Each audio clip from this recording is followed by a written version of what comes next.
Iran America के बीच हो रहे समझौते से बढ़ के इजराइल ने लेबनान पर भयानक हमला किया है। इजराइल ने ऐलान किया कि वो ट्रंप का गुलाम नहीं है, ना ही ईरान से हुए समझौते में कोई पार्टी। इजराइल के प्रधानमंत्री नेतन्याहू ने धमकी दी है कि वो लेबनान के साथ सीरिया और गाजा पर बमबारी बंद नहीं कर देंगे। वहीं ईरान ने ट्रंप को चेतावनी दी कि अगर इजराइल के हमले बंद नहीं हुए तो कोई समझौता नहीं होने वाला।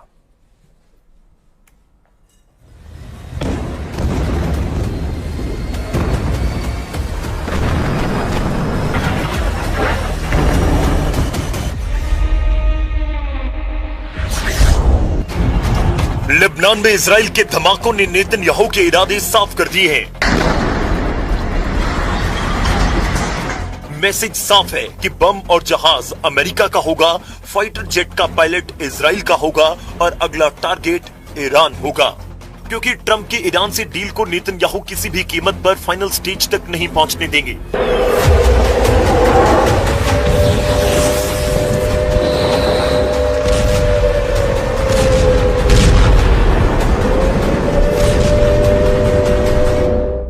ट्रंप जिनेवा में हैं, G7 समिट में हिस्सा ले रहे हैं। नेतन्याहू उनसे मीटिंग की कोशिश कर रहे हैं।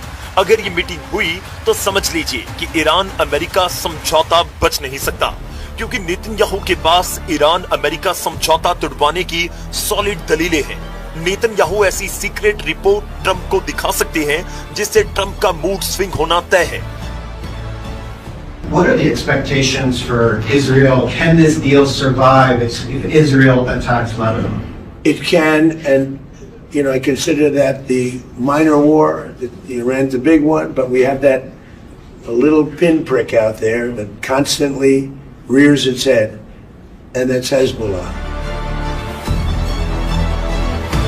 वैसे भी ईरान से डील एक तरफा डील कर ट्रंप अपनों का गुस्सा झेल रहे हैं, क्योंकि जिन वजहों से युद्ध भड़का, जिन वजहों से अमेरिका ने सारे जंगी हथियार खाड़ी में उतार दिए, उनका कोई इलाज इस समझौते से नहीं हुआ।